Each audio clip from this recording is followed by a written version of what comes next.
भगवद गीता का अध्याय 1 आधुनिक जीवन से जुड़ाव। भगवद गीता का पहला अध्याय हमें कुरुक्षेत्र के मैदान में ले जाता है, जहां दो सेनाएं युद्ध के लिए तैयार खड़ी हैं। एक तरफ पांडव हैं, जिनका नेतृत्व अर्जुन कर रहे हैं, जो न्याय के लिए लड़ रहे हैं। दूसरी तरफ कौरव हैं, जिनका नेतृत्व दुर्योधन कर रहा है, जो छल और लालच से सिंहासन हड़प चुके हैं। अर्जुन, एक महान योद्धा, अपने रथ में बैठे हैं, जिसे उनके मित्र और मार्गदर्शक भगवान कृष्ण चला रहे हैं। जब अर्जुन युद्ध भूमि को देखते हैं, तो उन्हें दोनों तरफ अपने परिवार, गुरु और मित्र दिखाई देते हैं। उनका हृदय बैठ जाता है।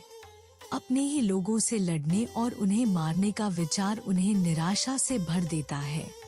वह संदेह और भ्रम में डूब जाते हैं।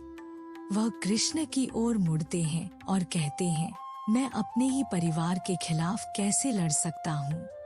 यदि जीत मुझे अपने प्रियजनों को खोकर मिलेगी, तो इसका क्या मतलब है? मैं इस पाप को करने के बजाय भिखारी बनकर जीना पसंद करूँगा। आधुनिक दुनिया का कुरुक्षेत्र। अब आज की दुनिया में आते हैं। अर्जुन को एक युवा पेशेवर के रूप में समझिए, जिसका नाम आर्यन है। आर्यन अपने जीवन में एक मोड़ पर खड़ा है। उसने कड़ी मेहनत करके कॉर्पोरेट सीढ़ी पर चढ़ाई की है, लेकिन अब उसे एक नैतिक दुविधा का सामना करना पड़ रहा है। उसकी कंपनी उसे ऐसे निर्णय लेने के लिए दबाव डाल रही है जो उसके मूल्यों के खिलाफ है। शायद कमियों को छुपाना, कर्मचारियों का शोषण करना, या लाभ के लिए पर्यावरण को नुकसान पहुंचाना। एक तरफ उसे सफलता, धन और प्रतिष्ठा का लालच है। दूसरी तरफ उसे इसकी कीमत दिखाई देती है, उसकी ईमानदारी, रिश्ते और आंतरिक शांति। अर्जुन की तरह आर्यन संदेह से घिर जाता है। क्या मुझे इस रास्ते पर चलते रहना चाहिए, भले ही इसका मतलब खुद को खोना हो? या मुझे वापस लौट जाना चाहिए, भले ही इसका मतलब शुरुआत से शुरू करना हो? वह खुद को फंसा हुआ महसूस करता है। कर्तव्य और नैतिकता, सफलता और आत्मसम्मान के बीच फंसा हुआ। सीख: जीवन की लड़ाइयों का सामना करना। भगवद गीता का पहला अध्याय सिर्फ एक शारीरिक युद्ध के बारे में नहीं है। यह जीवन में हमारे सामने आने वाली लड़ाइयों का प्रतीक है। हम में से हर किसी का अपना कुरुक्षेत्र होता है। संकट, भ्रम या नैतिक संघर्ष का एक पल। यह हो सकता है एक करियर का विकल्प जो हमारे मूल्यों को परखता हो, एक रिश्ता जो त्याग की मांग करता हो, एक सामाजिक अपेक्षा जो हमारे असली स्व से टकराती हो। अर्जुन की दुविधा हमें सिखाती है कि जब हम कठिन निर्णयों का सामना करते हैं, तो अभिभूत महसूस करना स्वाभाविक है, लेकिन लड़ाई से भागना समाधान नहीं है। जीवन हमेशा चुनौतियां पेश करेगा और उनसे बचने से केवल और अधिक पीड़ा होती है। इसके बजाय हमें अपने डर का सामना करना चाहिए, स्पष्टता की तलाश करनी चाहिए और बुद्धिमानी से कार्य करना चाहिए। आज की दुनिया से जुड़ाव।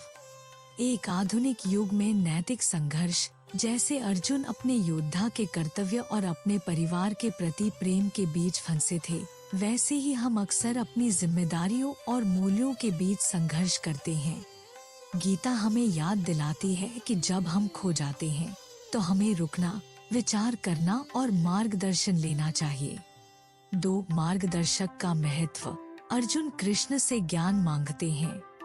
आज की दुनिया में इसका मतलब एक संरक्षक, एक विश्वसनीय दोस्त से सलाह लेना या ध्यान और आत्मचिंतन के माध्यम से अंदर की ओर मुड़ना हो सकता है।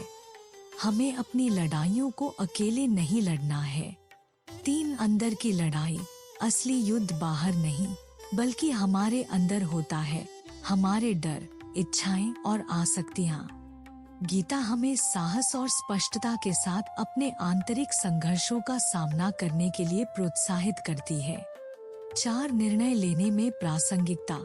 चाहे वह करियर चुनना हो, सही के लिए खड़े होना हो, या व्यक्तिगत और पेशेवर जीवन को संतुलित करना हो, गीता हमें ईमानदारी और वैराग्य के साथ कार्य करना सिखाती है, डर या लालच से प्रभावित हुए बिना। सारांश। भगवद गीता का पहला अध्याय एक शक्तिशाली अनुस्मारक है कि जीवन एक युद्ध क्षेत्र है और हम में से हर कोई एक अर्जुन है जो अपने संघर्षों का सामना कर रहा है। लेकिन अर्जुन की तरह हमारे अंदर भी एक कृष्ण है, ज्ञान और अंतरात्मा की आवाज जो हमें अराजकता के माध्यम से मार्गदर्शन करती है। चाबी यह है कि उस आवाज को सुनें, साहस के साथ कार्य करें और विश्वास रखें कि हर लड़ाई, चाहे कितनी भी कठिन क्यों न हो, विकास का एक अवसर है। तो अगली बार जब आप किसी मोड़ पर खड़े हों, तो अर्जुन को युद्ध भूमि में याद करें। रुकें, विचार करें और खुद से पूछें, मेरा कर्तव्य क्या है? सही रास्ता क्या है? जवाब आसानी से नहीं मिल सकते, लेकिन विश्वास और स्पष्टता के साथ आप अपना रास्ता खोज लेंगे। यही भगवद गीता की सुंदरता है। यह सिर्फ एक प्राचीन ग्रंथ नहीं है, यह जीवन की जटिलताओं को नेविगेट करने के लिए एक कालातीत मार्गदर्शक है, चाहे आज की तेजी से बदलती दुनिया में हो। आशा है कि यह आपके लिए उपयोगी होगा।